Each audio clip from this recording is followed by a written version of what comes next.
Hello friends, मेरा नाम doctor Rahul Sharma है और मैं एक ऑर्थोपेडिक सर्जन हूँ। मैं जॉइंट रिप्लेसमेंट और आर्थ्रोस्कोपिक स्पोर्ट सर्जरी स्पेशलिस्ट हूँ। मैं सावर नीलू एंजल्स हॉस्पिटल नई दिल्ली साकेत में काम करता हूँ। आज के इस वीडियो में हम आपसे बात करेंगे कि फ्रैक्चर हीलिंग के क्या क्या स्टेजेस होती हैं। जब भी हमारी बॉडी में कोई चोट लगने की वजह से फ्रैक्चर होता है तो वो फ्रैक्चर कैसे जुड़ता है, क्या उसकी स्टेजेस होती हैं। तो आइए जानते हैं इस वीडियो में, जिसको मैं आज कोशिश करूंगा कि सिंपल से सिंपल तरीके से आपको इस टॉपिक को समझा सकूं। तो फ्रैक्चर के जुड़ने की हमारी बॉडी में 4 से 5 स्टेजेस होती है। सबसे पहली स्टेज होती है हेमाटोमा फॉर्मेशन। हेमाटोमा फॉर्मेशन का मतलब है जब भी हमारी बॉडी में कोई चोट लगती है, फ्रैक्चर होता है तो हड्डी टूट जाती है।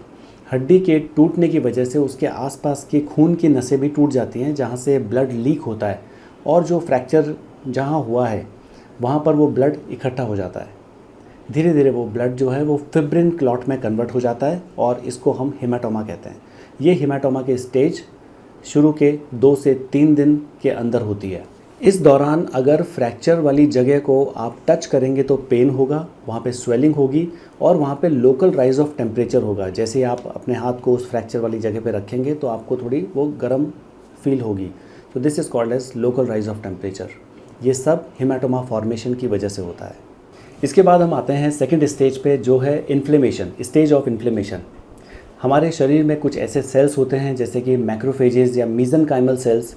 ये सेल्स माइग्रेट होकर के फ्रैक्चर साइट पे आते हैं और फ्रैक्चर साइट पे ग्रैनुलेशन टिश्यू बनाते हैं।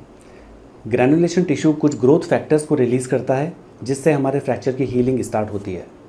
इसी के साथ ही एंडोथीलियल नाम के सेल्स जो होते हैं उनकी मदद से खून की नसें जो पहले डैमेज हो गई थी फ्रैक्चर के टाइम, वो खून की नसें फिर से बनने लगती हैं। इन खून की नसों के बनने के प्रोसेस को हम एंजियोजेनेसिस कहते हैं। जैसे कि हम सब जानते हैं कि ब्लड सप्लाई एक बहुत इंपॉर्टेंट फैक्टर है किसी भी फ्रैक्चर की हीलिंग के लिए, क्योंकि ब्लड के सहारे ही कोई फ्रैक्चर को न्यूट्रिशन मिलता है। तो ये एंजियोजेनेसिस से जब नई ब्लड वेसल्स बनने लगती हैं, ये इस वक्त होने लगता है और एंजियोजेनेसिस का ये जो फेज़ है ये मैक्सिमम अपनी पीक पे पहुंचता है 2 हफ्ते के आसपास। इसके बाद हम आते हैं स्टेज 3 पर, जिसे हम कहते हैं stage of soft callus. Soft callus का मतलब बहुत ही मुलायम, सॉफ्ट या कच्ची हड्डी, जिसे हम कॉमनली जानते हैं।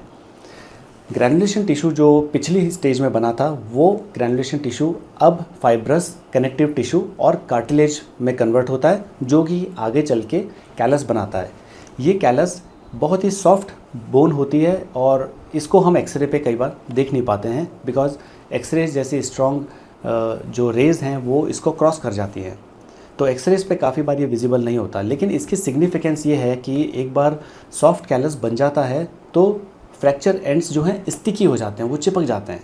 अब जब चिपक जाते हैं तो इसके मूवमेंट होने की पॉसिबिलिटी थोड़ी कम हो जाती है।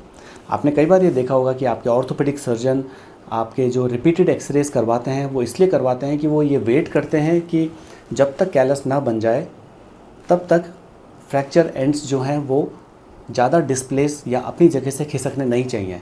एक बार जब कैलस बन जाता है तो हमको भी एश्योरिटी मिल जाती है कि अब ये फ्रैक्चर अपनी जगह से ज़्यादा नहीं खिसकेगा, बिकॉज स्टिकी एंड्स हैं तो मूवमेंट्स कम हो जाते हैं।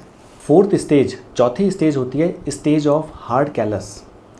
जो सॉफ्ट कैलस हमारा पिछली स्टेज में बना, अब हमारी बॉडी के ऑस्टियोब्लास्ट सेल्स जो हैं वो सॉफ्ट कैलस के अंदर मिनरल्स को डिपॉजिट करने लगते हैं, जैसे कि कैल्शियम, फॉस्फेट, हाइड्रोक्सी एपेटाइट।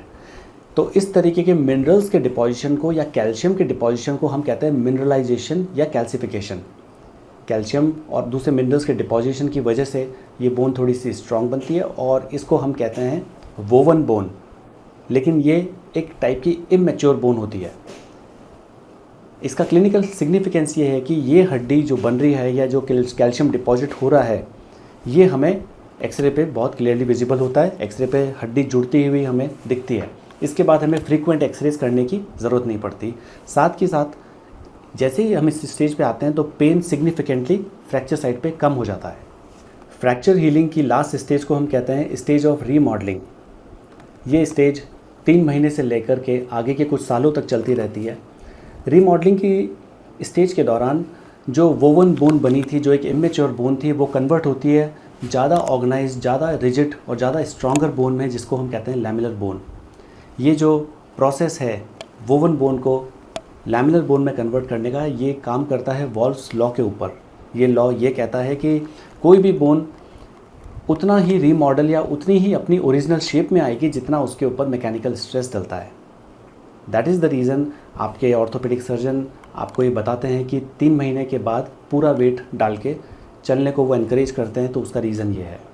इस पूरे प्रोसेस में हमने ये भी समझ लिया कि क्योंकि रीमॉडलिंग का प्रोसेस कम से कम 1.5-2 साल तक तो चलता है, तो इम्प्लांट रिमूवल कभी भी आपको करवाना हो तो कम से कम 1.5 से 2 साल का गैप ज़रूर दें। आई होप फ्रेंड्स आपको ये वीडियो पसंद आया होगा और फ्रैक्चर हीलिंग की डिफरेंट स्टेजेस को समझाने में मैं शायद कामयाब हुआ हूँ।